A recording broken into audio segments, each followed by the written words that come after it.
जय श्री कृष्णा। आज की एक छोटी सी स्टोरी है, अंधेरे के बाद प्रकाश। जो हमारे युवा हैं, बच्चे हैं, यदि असफल हो जाते हैं तो टूट जाते हैं, जीवन से निराश हो जाते हैं, जीवन से हताश हो जाते हैं और फिर क्या सोचते हैं, हम आत्महत्या कर लें, अपना जीवन ख़त्म कर दें। यही सोचते हैं ना। उनके लिए बहुत अच्छी छोटी सी स्टोरी है, पूरी ज़रूर सुनिएगा क्योंकि है ही छोटी सी। सुनिए। एक रवि नाम का एक लड़का होता है। रवि एक मध्यम वर्गीय परिवार का इकलौता बेटा था। उसके पिता एक सरकारी स्कूल में अध्यापक थे और माँ घरेलू महिला थी। जब रवि 10 साल का था तो उसके पिता की एक सड़क दुर्घटना में मृत्यु हो जाती है। उस दिन से उसके जीवन में अंधेरा आ गया। रवि के माँ ने सिलाई का काम शुरू कर दिया क्योंकि लालन पालन तो करना है, पेट भी भरना है अपना भी और बेटे का भी। सिलाई का काम शुरू किया माँ ने और रवि ने पढ़ाई शुरू कर दी। रवि की पढ़ाई नहीं रुकवाई माँ ने। अब रवि समझ गया था कि उसके कंधों पर न केवल उसका बल्कि माँ का भी बोझ है। माँ को भी उससे उम्मीदें हैं बहुत सारी। वह बचपन से ही पढ़ाई में बहुत होशियार था।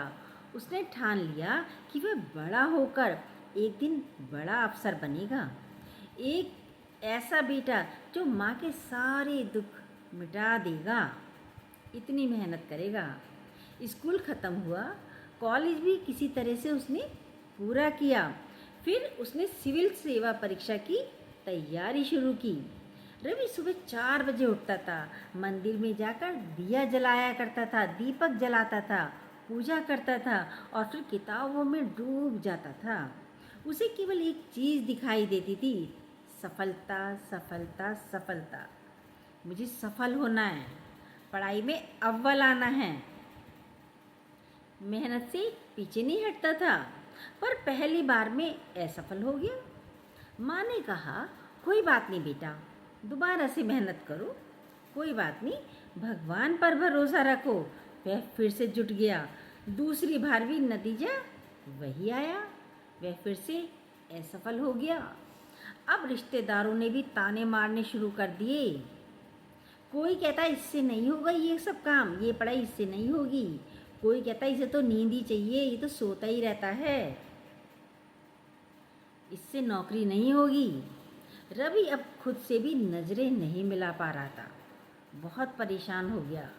माँ हर रोज़ की तरह चुपचाप चाय बनाकर कप लेकर चाय का उसके पास आती है, उसके सर पे हाथ फेरती है, स्नेह का, प्यार का। लेकिन रवि के दिल पर तो बोझ था असफलता का। बार बार 2 बार असफल हो गया। तीसरी बार भी उसने पढ़ाई की लेकिन नतीजा वही। तीसरी बार भी वह असफल हो गया। अब तो वह बुरी तरीके से टूट गया। अब रवि ने अपने को कमरे में बंद कर लिया, खाना पीना छोड़ दिया।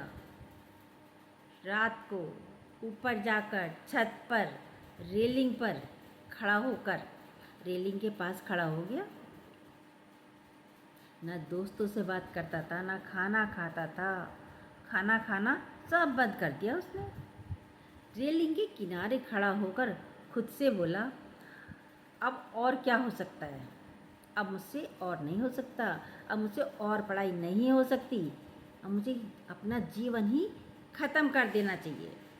मैं किसी लायक ही नहीं हूँ, मैं माँ का भी बोझ नहीं उठा सकता, माँ को भी हेल्प नहीं कर सकता, मैं किसी लायक ही नहीं हूँ, मैं अपने आप को आज ख़त्म ही कर दूँगा। माँ तो माँ होती है, करुणामयी माँ। माँ को सारे एहसास हो जाते हैं। तभी माँ पीछे से गई, आवाज़ दी, बेटा रवि। आवाज़ में धीमापन था लेकिन बोली, रुक जा बेटा, रुक। रवि पलटा, उसकी आंखें आंसू से गीली थीं। माँ ने चुपचाप एक पुरानी किताब ली और उसके हाथ में थमा दी। बोला, ये तेरे पापा की गीता है, तू इसे पढ़, आज इसे तू पढ़, एक बार पढ़, मेरे कहने से पढ़। फिर जो तेरा मन करे तू वो कर लेना अपने साथ, अपने जीवन के साथ। तुझे जो करना है तू वो करना, मैं तुझे नहीं रोकूंगी। और देकर माँ नीचे उतर आई। रवि ने अनमने भाव से गीता के पन्ने पलटे। पहले पन्ने पर ही लिखा था, जब मनुष्य मोह में फंस जाता है तब वह अपने कर्तव्यों को भूल जाता है। ये भी अपने कर्तव्य को भूलकर मरने के लिए जा रहा था। माँ का ख्याल नहीं करा उसने। अब तो उसे चेतनता आ रही है, ये भी क्या कर रहा था अपने साथ। अभी तो एक ही पेज पड़ा है। फिर उसकी नज़र इस पंक्ति पर गई, हे अर्जुन, तू अपने कर्म को कर, फल की चिंता मत कर। हे अर्जुन, तू अपने कर्म को कर, फल की चिंता मत कर। अब एक एक शब्द उसे ऐसे लग रहा है जैसे मेरे ही लिए लिखे गए हैं, जैसे कोई मुझसे ही कह रहा है, जैसे भगवान मुझसे ही कह रहे हैं। अब तो वह ठिठक गया।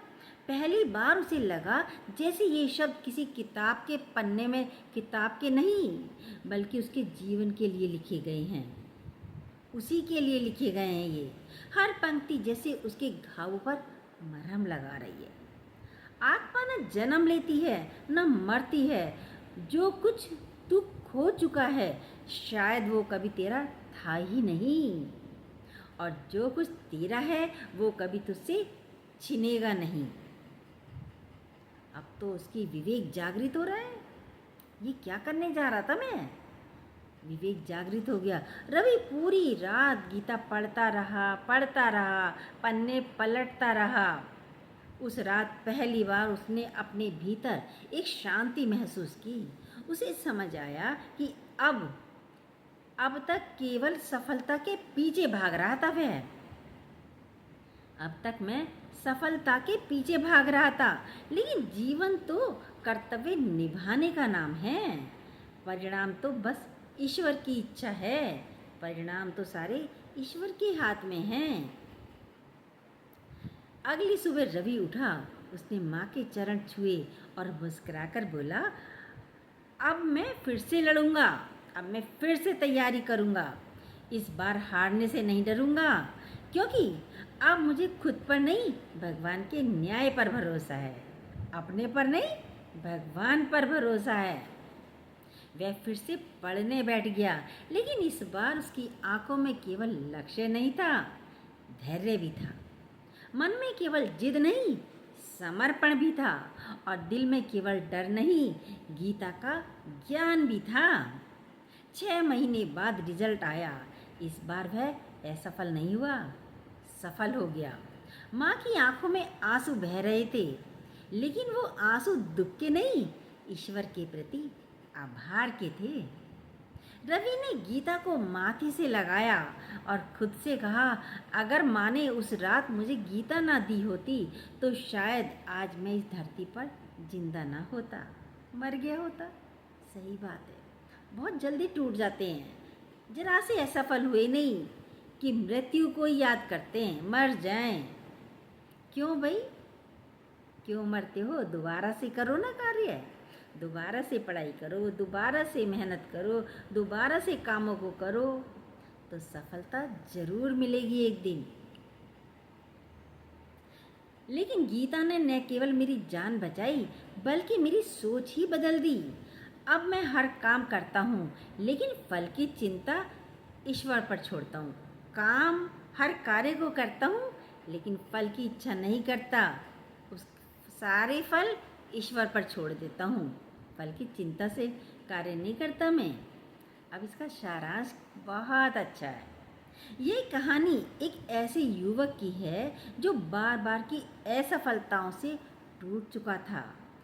जीवन में निराशा और आत्महत्या जैसे ख्याल उसको घेर चुके थे, लेकिन श्रीमद्भागवत के ज्ञान से न केवल उसे गीता ने, भागवत ने न केवल उसे बचाया बल्कि उसकी सोच, आत्मा और कर्म का मार्ग भी बदल दिया। ये कहानी हमें सिखाती है कि जब हम जीवन की लड़ाई में हारने लगते हैं तब गीता हमें फिर से खड़ा होना सिखाती है। गीता केवल एक पुस्तक नहीं है, ये आत्मा का भोजन है जो मरते हुए मन को फिर से जीवन देती है, जिंदगी देती है। जय श्री कृष्णा। बहुत अच्छी लगी होंगी ज़रूर बातें। हमारे मन को जब अच्छी लगती हैं तभी हम आपको सुनाते हैं। जो न्यू हो प्लीज़ सब्सक्राइब कीजिएगा, बेल को दोबारा प्रेस कीजिएगा और अपने लाइक और कमेंट ज़रूर दीजिएगा। हमें इंतज़ार होता है।